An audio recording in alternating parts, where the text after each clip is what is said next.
small downfall to it, because if your discipline isn't on point, then you can definitely fall in the hole of, you living life as free as a bird, but, you got bills, sis.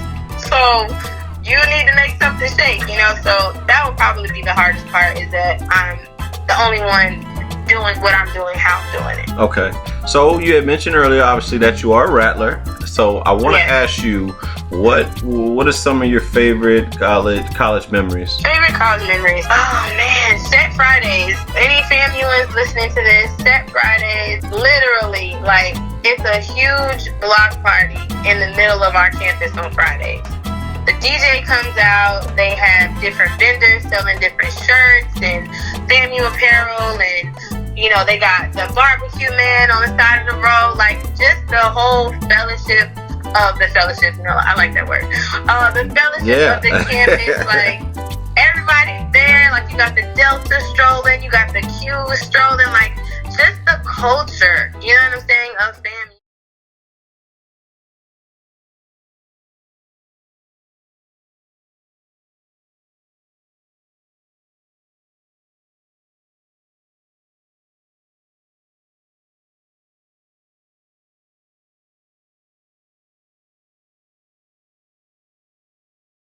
It taught me to love others around me unconditionally, because it's not about them.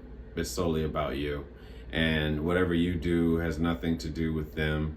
So once I was able to see such, I could love better. I don't have to expect anything in return. And it's taught me to create that that I would say that mantra for myself that I try to remember daily. No expectations, no entitlement, no ego. Roll me, Some man. form of empathy, maybe sympathy for the situation that you were put in. Right. I don't doubt it. I don't doubt it. B.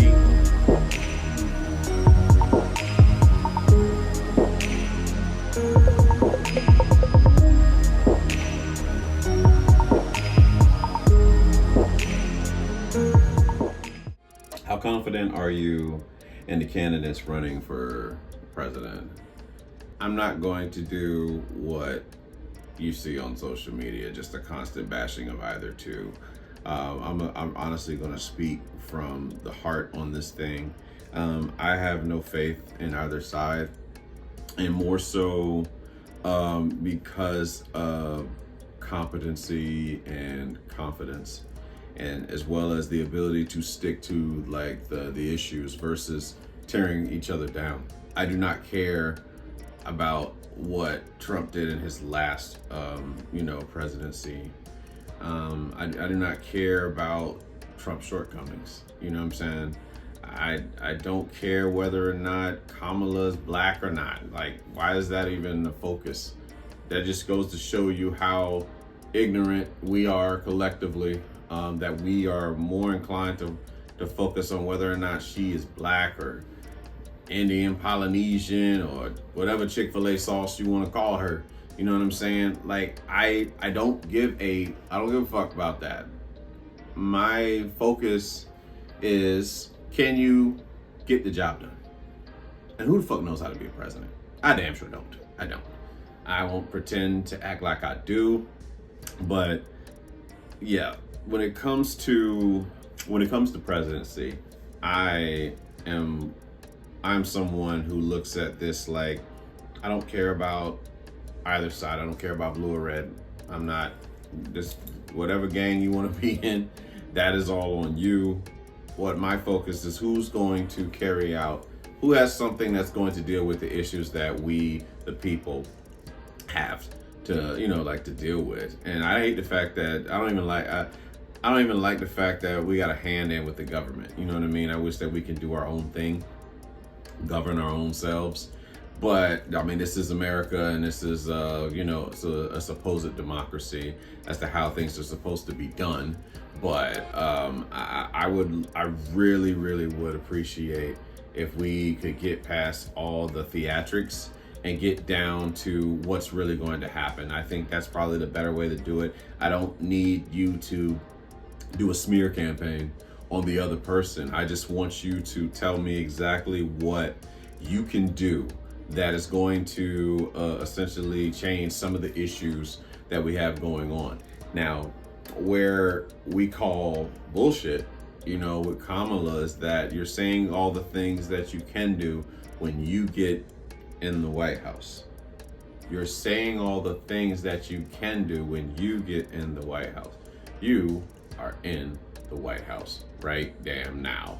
And so it's going to be a hard sell to say, unless you're willing to come out and say that I'm not able to have as much impact as I thought that I would.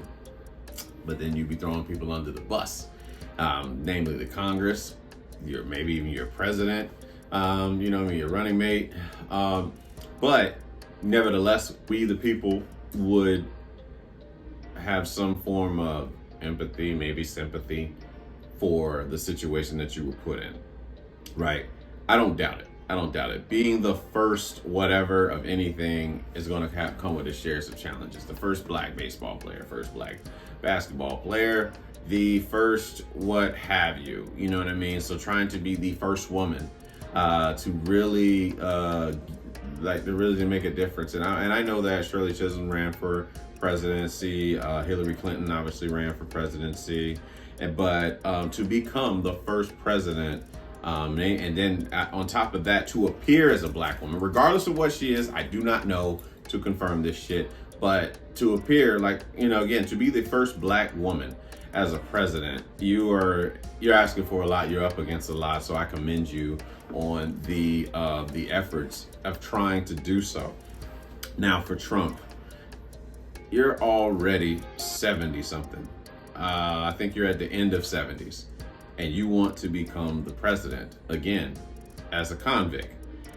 Judgment, I'm just saying that what gets me about this whole situation is that there's so many people behind Trump, right? But all the things that they tried to get on, Clinton, Bush, Obama, it was like there's nothing compared to what this guy has factually done. Like, you can look up the facts, look up the things that he's done, and still has a chance of being president. You know what I mean? Like, if that doesn't show privilege to you, I don't know what is, honestly, man. But but I digress. I just think that I just know, for me, it's alarming. It makes us question our own selves. You know what I'm saying? Don't get me wrong. Now, Trump is from a financial standpoint, Trump is highly capable of doing so. You know what I mean? He has bankrupt more than once and been able to build up that that money again. You know what I mean? But you come from money, you got the educational money, you can build it up again. So it's pretty cool to see these things occur in America, and it's really coming right before us.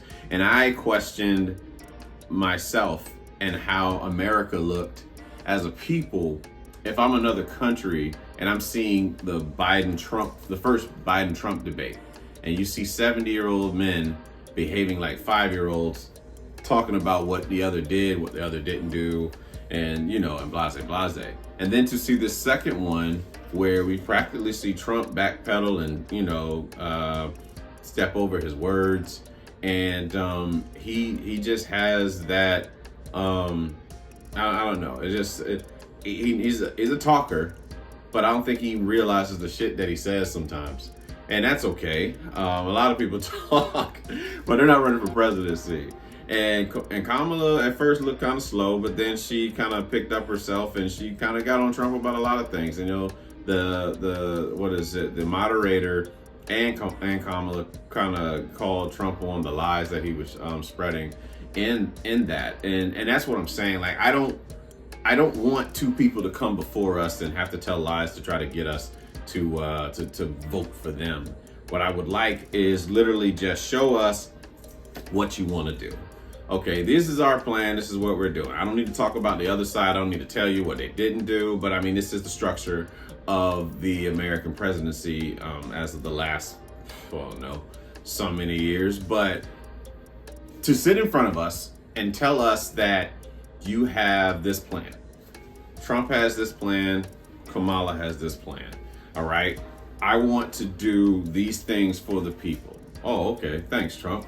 I want to do these things for the people. We appreciate you, Kamala, for sharing that. Now it's up to us to decide, do we want to be with this plan or want to be with that plan? But instead, what we have to do is filter through childish rhetoric that is on the damn news, on the damn television screen, and figure out exactly like who the fuck I'm really gonna put down in this booth. And like I said, if another country is looking at us, they're probably laughing and they're planning their takedown because we look weak. We don't look like a solid force. If this is going to be the leader of the free world, then what are the rest of the people going to be like? You know, like there used to be some kind of decorum. There used to be a look for the president. Hasn't been in some time. It's just like we just look foolish. We look like Michael Scott trying to run for presidency, and he's one of my favorite TV characters, but not running for president. You know, I just would like to see some form of uniform. I mean, I've seen people who work for the government have more composure than that of who we saw on the TV screen. Now, if you're also like me, you question, are they just puppets? Are they just put up there to distract us from something else that's going on? Who knows? But what I do know is that I don't take any of them seriously. Trump is very entertaining, and Trump has a way of getting to the other candidate and getting them to behave like him, but that's still a choice that they make to do so. So it's literally like watching a kindergarten, what's the thing? I don't know, class president debate. You know, it's literally like watching Stewie go against that little girl. They got a head just like him on Family Guy, running for class president. But I digress. It's been a very interesting thing to watch and learning a lot, and then to see people how they respond, like people and their reasons for why they're voting for whatever candidate. It's enlightening.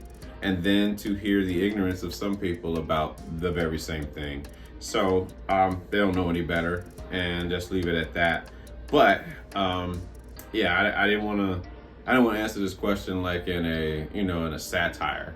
I really wanted to talk about my concern that I have for this country, because these are the issues that we're facing, and we don't know who to take seriously. But we have to take ourselves seriously. So local government isn't anything that's a more important thing for us to focus on, from my understanding. But I am glad that we could have this conversation. But that's all I got.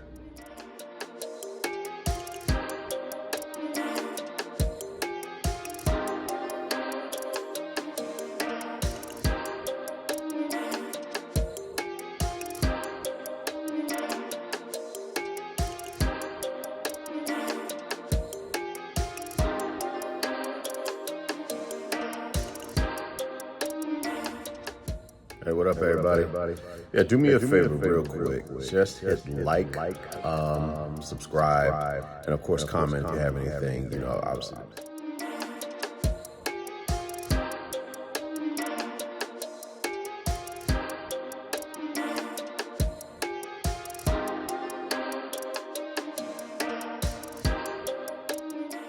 How would you manage disagreements with a significant other?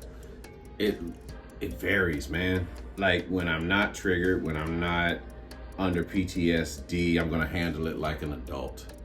If I'm triggered, if I got some form of PTSD, I'm probably gonna handle it like my inner child, and very well may even shut down. And it's about being mindful of such. But let's just say from a healthy standpoint, and I got my frame is all together the way that I would like it to be. It's talking about our perspectives together on said issues and disagreements, but ultimately knowing that my frame goes, and if that's not what you want, then there's plenty of other frames that you can enter, but it has to go under my plan. Don't get me wrong, I'm taking your thoughts and stuff into consideration, but you must understand as a woman who is chosen to date me or be with me, marry me, whatever the situation is, that you are in my frame, so therefore it must go down the way that I design it to. Now, the beauty of said frame is that this is a frame that your thoughts are welcome, your feelings are welcome, but ultimately my decision is going to be the ultimate say so, and that to me is my mindset on things, and that ain't for everybody. It's not for every woman. I've had my fair share of individuals, of ladies that were not for that shit and was like, yeah, fuck that, you know. However, for some individuals, whether they were there temporarily, whether they're for a long period of time, you know, an extent of me understanding all this stuff, they understand that I am open to listening, number one. You know what I mean? It's like really just listening to what you're talking about. And even sometimes when it's about me. Now, sometimes the ego does respond, yes. The ego will respond sometimes, but it's like training to shut that bitch off and just listen to the perspective and realize that nothing this person says is about you, even when it's about you. You know, like she's like when that individual's talking about you. So the disagreement is allowing that person to be heard, right? And yeah, allowing the person to be heard. If you can let a person be heard, they'll tend to calm down. But when a person doesn't feel heard, they tend to talk over and try to talk louder than everybody else in the room. Just because you talk loud don't make you right. You know what I mean? And that's another thing, that people believe that they're right in a situation versus a perspective, myself included. That's that, again, the inner child doing what it does. But if we can catch it, if we can recognize it, we can hold ourselves accountable, then we can definitely move forward in a way that is going to be better at communication without responding with anger, responding like a child in a tantrum, but literally just having a discussion. So, man, how would I, deal with disagreements? Literally just listening. I want you to know that you can share what is on your mind in a respectful manner, mind you. Now, I'm not going to have somebody be disrespectful in what they're trying to get out. You know what I mean? Like I walk away from. It won't even get that far. Like, there's a way that we can talk to each other as humans, as adults. I am not here to hurt you.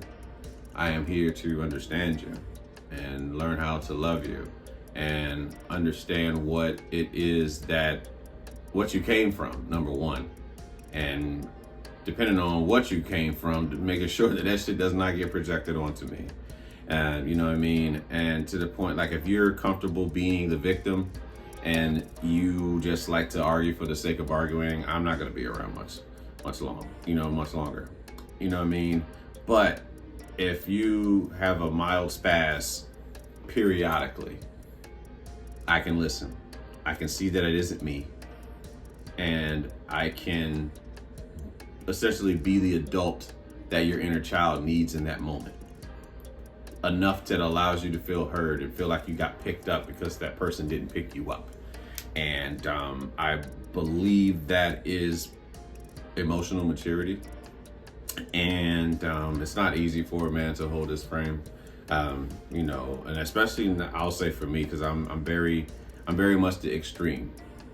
It either doesn't get to me at all, or really, really fucking gets to me. So I'm either going to hold my masculine frame, or I'm going to be a loose cannon.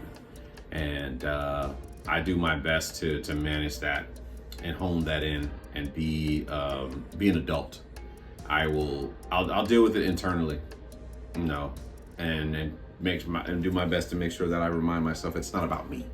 It's not. I have to heal my own trauma, PTSD. Nobody's responsible for my insecurities. How I feel about me is based on everything I've been through. And that person that I'm involved with might have been there for some of it and had an influence, but for the most of that shit, that stuff happened long before getting to this point. Now, do we sometimes attract people, like personalities that we've engaged with before? Sure do. We sure do. Familiar versus what's best for you. And when you see it, you got to make a decision. You're going to keep taking the same test until you pass it. And I have taken the same damn test a few times, and it's like I think that's the fear that kind of kicks in, and trying to manage that and not wanting to go down the very same route, because I know where I went mentally with that, and it was not a bright place to be. It was a very dark one. But managing disagreements, handling disagreements with a significant other, the best is just to listen. And if the woman has a tendency to not listen, I'm not going to pay attention to it. Like, I don't give a fuck what you say. If I recognize that because it's tough, because it's a lot of women are very much self-centered, and they think that it's your fault. It's totally on you. But the woman that takes accountability for her actions, and not in a traumatic way where she thinks everything's about her, even when that fucker fucked up, but somebody that like will know the boundaries that, okay, yeah, this is a you thing, it's not a me thing, but this is where I fucked up.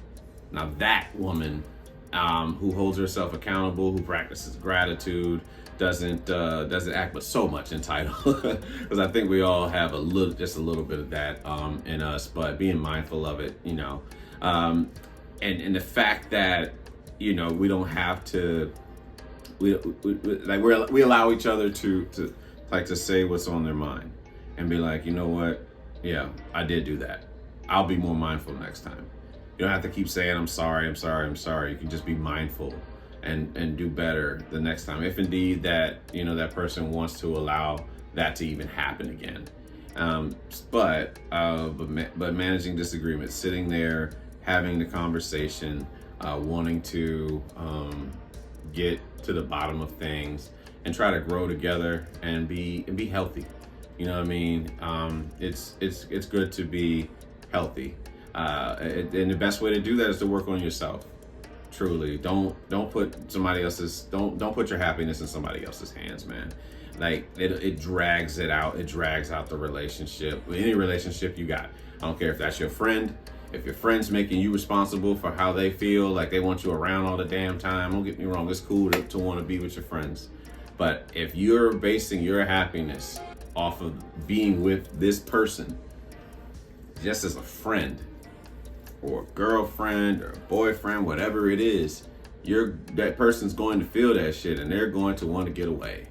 And you do not want to have anchors in your life. You want sails, okay? So you got to decide who the fuck is the anchor, who the fuck is the sail in your life, and how are you going to move forward with said anchor and said damn sail. I don't allow that person to put their insecurities, to project their insecurities onto you. Allow yourself to heal. Give them time to heal. And if they're in a position where they project their insecurities onto you, then, you know, take some time back and allow them. That's kind of the universe forcing them to kind of deal with themselves, because whether you're there or not, they have to deal with it, you know. And sometimes we need that. Sometimes we need to be removed from some people so that they can get it, or so that we can get it. It's on us too to heal. But handling disagreements, sitting there listening, allowing each side to give their perspective, and you might hear something from their side that you didn't realize looked like in their vision, and vice versa. But ultimately, as a man, I would say, like in a relationship, but let's say in this scenario, you have to have a frame that a woman is going to respect, something that she can get behind, and understanding that you are trying to navigate the system in a healthy way, as far as dealing with the nature of the issue. It's you and me versus the problem, not you and I versus each other. You know what I mean? And if we can keep that in mind and not take sides with it, all right, how are we going to get to the other side? But you as a man better have that goddamn plan. Make that decision.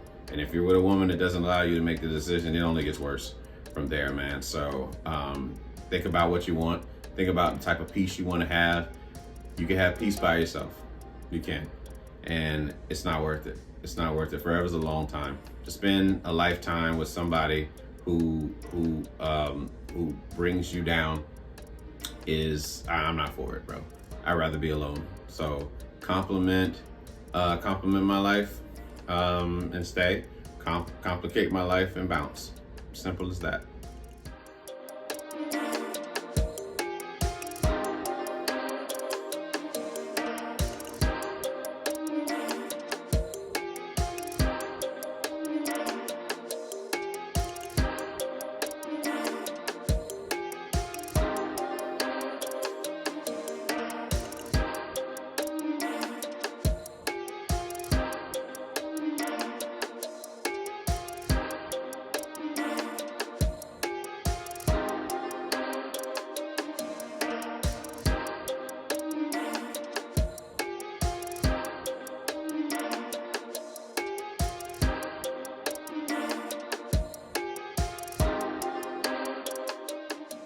Which of the 4 agreements did you struggle with the most, and what did you have to heal from to come into alignment with it?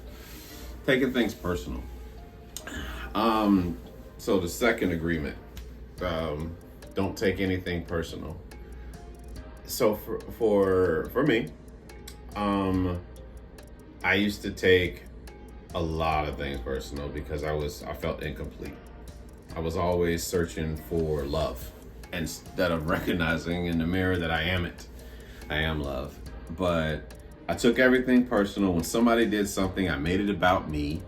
And when someone would say something, I would take it personal. If they talked about my clothes, if they talked about the way I talked, if they talked about how I don't know, sang, if they talk about something I liked and they did it in a negative way, it's triggering. It's very triggering. And it comes from family, of course, because that's who we meet first. That's all we know. When we go to school, we just see y'all. You know what I mean? We just see friends and shit like that. But the people that we start with, those are the people that we look for their validation. You know, and especially as a young kid, like your parents' validation is everything. So if you have a critical parent, and I don't believe they meant to do it, but it does have an adverse effect on you when you don't we don't necessarily support your kids' wishes and desires and interests. It makes them a people pleaser and makes them not want to share their things with you. It makes them want to stay to themselves. So, I mean, I was taking everything personal because I felt like I was not good enough. I felt like I had to be something. I believed that I had to do certain things. I had to be the whatever, I had to be something to get what was actually there the whole time. I was Dorothy in The Wizard of Oz, you know what I mean? The shoes would represent the love that I already had, but I believed that I had to go off and kill the green bitch, meet these 3 other niggas that got weird ass costumes on, you know what I mean? And then only to find out that I had the means of loving myself the whole time to get what I actually wanted. It was love, and I already had it. And that's the ego. The ego will convince you that you don't have enough love, but we have it. And so how I align with it is learning that love was already there and spending time alone. Now, it's cool to hang out with people, it's great. But once you get a taste of your own peace, your own, that calmness that comes with being alone. And then you get around people who don't love themselves, so they project their negative energy onto you. You just want to get away. And the thing is that we don't even have to do the things that we're doing. You don't have to do what you're doing. You can be by yourself.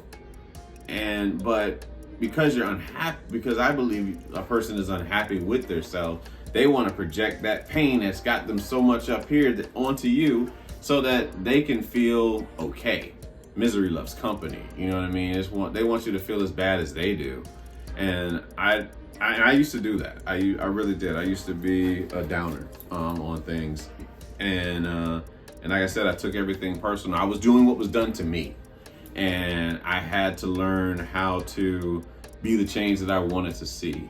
in the world. Now, I'm far from perfect. You know what I mean? Like, I got my own share of demons, skeletons, whatever representation, symbolism you want to use for something that's probably not the most welcoming to others. But the attempt to try to change your programming of your mind and how you respond in situation takes so much courage, so much effort, that most just do what they've been doing for years and years and years and don't see the need to change. I'm up for the challenge of trying to change how I carry myself in life, and trying to be a light for somebody that is something bigger than me, to show that there is calmness, there's kindness in the world, as well as protectiveness and assertiveness for sure. But like doing my best to be the change that I want to see. Instead of talking about what people should do, I'm just gonna be it. Is my plan. Essentially, is what I try to do. But when you try to do good, people love to find one thing bad about you just to discredit you. But I'm just as human as you are. I just made a different choice on things. But like, I would take things personal. Whatever was said, I was ready for revenge. And I wanted to make somebody feel as bad as I did. And it doesn't get you anywhere. Drinking poison and waiting for the other person to die doesn't do you any good. And I started craving peace. And I love my alone time, right? I love my ability to think. I love my ability to talk to my inner child, to bring him off the ledge when he's ready to scream at the top of his lungs because somebody didn't do something that he liked. And those things happen. That's part of the vision. That's part of life. But now I can be better. I can try to show somebody else the impact that God and His universe has had on me, in hopes that maybe they want to find out for themselves. Like, what is this God you're talking about? What is this universe that you speak of? And then to dabble more into it so that they can find out for themselves how powerful, one, you are because you are made in His image. Two, how powerful He is, how powerful His universe is, and that what it can do for you. And to me, it's not what I would say is caught up a lot in the Black church. You know what I mean? I truly believe, like, a lot of the rhetoric in our churches, in our community, are meant to make you wait for somebody to come and save you, instead of using the knowledge and wisdom in which God gives you to make a move, to make a decision and move forth. And that's when God meets you. I believe He meets you when you decide to push forth effort. Because whatever energy I've given to the universe, I've gotten back, whether that's a positive thing or a negative thing, real shit. The more I've tried to give positivity, the more positivity I will get back in return. And it comes from the most unexpected of places. And I'm grateful for it. And same for the negative shit too. So it's like whatever you put in is what you're gonna get back. And so once I learned to not take things personally, once I learned to align myself with trying to do what is like a righteous life, and anytime, like I said, anytime I get off course, I try to recenter myself and get out of my ego. That ego is not my friend.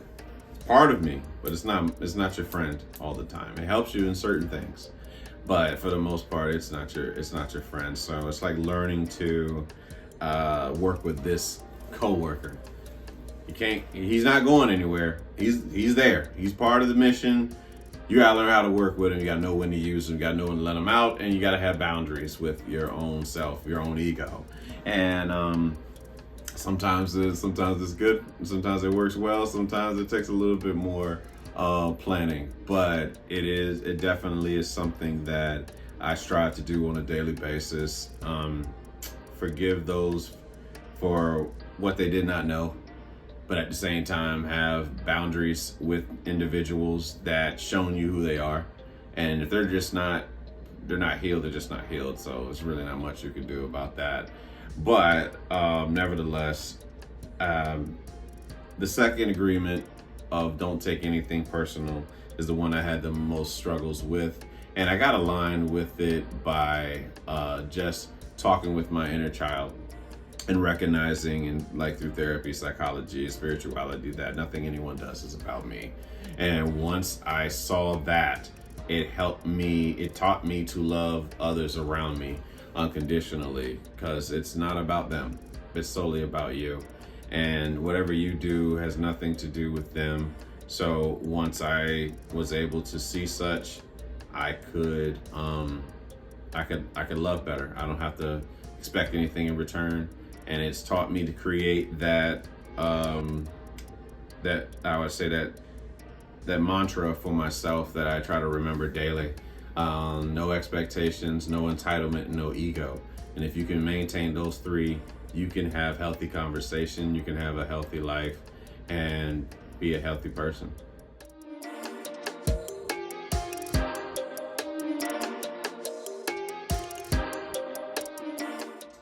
What did life teach you this trip around the sun? Life taught me a lot, man. This trip around the sun, it taught me about pain. It taught me about struggle. It taught me about patience. It taught me about Cat Williams interview. It taught me about, no, I'm joking. But it taught me about life. It taught me about attachment. It taught me about learning to let go. And whether that be for a positive reason or a negative reason, it taught me to letting go from something negative happening and letting go from something positive happening. Like losing people close to you. It taught me about, love, right? It taught me about what I find to be most important in life is experiences, and why I'm doing what I'm doing, as far as trying to build up wealth, if you will, is to have experiences with the people that I value in my life. And it taught me to live my life the way that I want to do it, not the way someone else wants me to live it for their own selfish reasons. And because I have my own selfish reasons for how I want to live my life. And you gotta have yours. And sometimes that doesn't always match up. And so life, protecting your peace. Definitely learned this trip around the sun about protecting peace. Well, I'll say for most of the time. But if indeed somebody tried to complicate my life in communication, I had no problem walking away. And it's a respect thing. It's a boundary. The healthy boundary is there. There's the way that I can love you and love me at the same time. Simultaneously, love you and love me. And having the respect for oneself to do so. It taught me about paranoia. It taught me about being a homeowner. That's for damn certain. Taught me about taking things for granted. Yeah, taking things for granted, and the wake-up calls that you need to get on your shit. I will say that. Life taught me that you do go through struggles, and that's okay. You come out stronger because of it. Life has this trip taught me about there's still time. Like, if you're still alive, there's still time to mend relationships that were considered that needed repair. Like, there's still time while they're still here, and when they're gone. And to accept the fact that these individuals are gone, there's nothing really you can do. It's easy to say, I wish I would have told them I love you the last time. Why not tell them that then? I think that's probably the best thing to do. And it taught me about appreciation for people and forgiveness too. Forgiveness is something that I want to say that that me and my egos go back and forth on. The soul is fine. The ego wants to be recognized that you did this to me, but it doesn't matter, man. Waiting for your abuser to come back and apologize is mission impossible. Sometimes it happens. Sometimes they can recognize the error of their ways, but like, you know, the truth can't just be told, it has to be realized. So and when you recognize this, you have to forgive them for what they don't know. You have to look at them as a 5-year-old. Like when you talk to people, realizing that a lot of times people are unhealthy that you're around, and in a sense of recognizing their own trauma and PTSD and things that were done to them in life, and they don't realize that they're just projecting that shit onto someone else. You know, they get filled up with so much pain that pain has to overflow somewhere. So realizing that you're talking, when somebody is combative, you're more than likely talking to their inner child that had to fight for everything. Color purple. All my life I had to fight. And when you recognize it, you can turn your ego off and realize that you're talking to a 5-year-old right now that's having a tantrum. And when you can see it, it helps you deal with people just a little bit better. Now, if you're in a position where you're not able to escape these motherfuckers, then yes, it's even better. But if you're in a position where you can walk away and you don't have to be around said person having a tantrum, by all means, walk away. Find peace the best way you can. Avoid the unhappy and the unlucky as much as you can.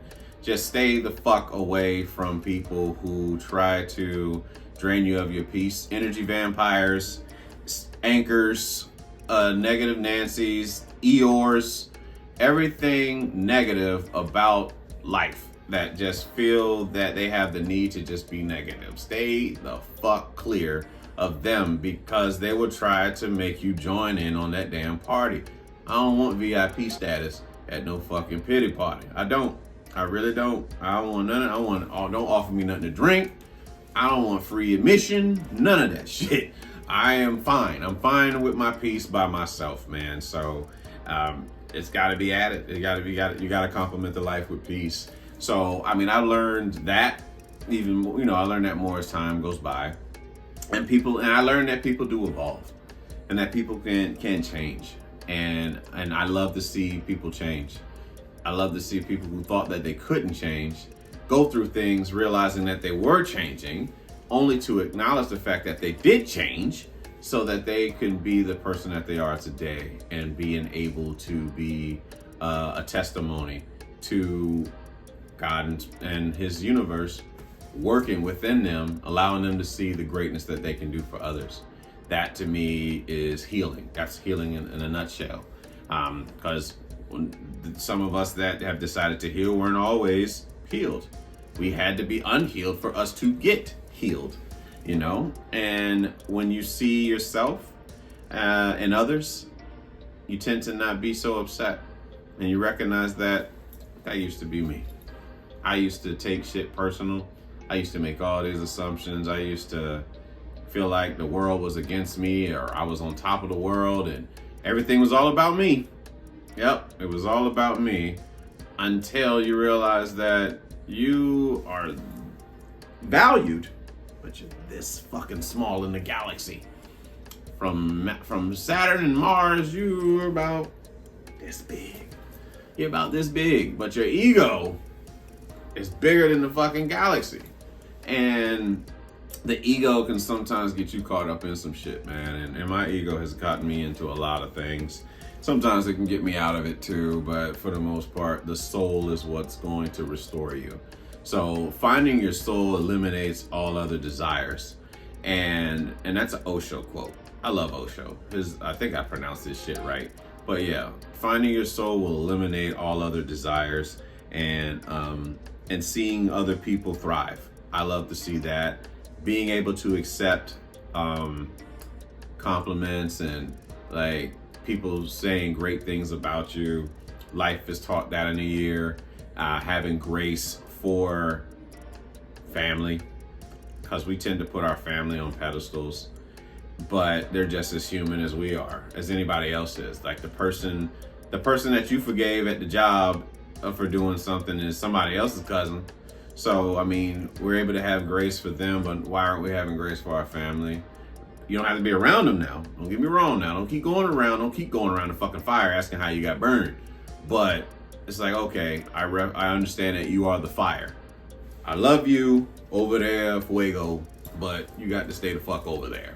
You know what I'm saying? And when you can find that grace, it'll bring forth so much peace to you. But yeah, this year's been amazing, man. And the love today on this birthday has been amazing. I love it. I'm very grateful for the people that essentially value me for whatever reason that is. You know what I mean? There's different people, they have different usages. I think that's right. Different uses for you. And everybody, and you're a different person in all of those relationships that you have with people, you know. So being grateful for the ones that shared how they felt, the ones that made time to make things, made time to send things, made time to really just acknowledge the fact that I was born, whether you were too early or whether you were, you know, you said it on the right day. I'm grateful because you didn't have to say shit at all, and I would have been fine. But the fact that you did, it means everything to me, more than you know. Very, very grateful for the people in my life, the ones that are still here, and the ones that that came in to teach me something and they had to get the fuck on, whatever they had to do for themselves. But sending positive and healing energy to anybody going through something, anybody watching this right now, dealing with some things. I mean, everything I said was what I learned in a year. I look forward to this year and the goals that are going to be made. And I think that's it. Yeah, I'm done. Good night, kids.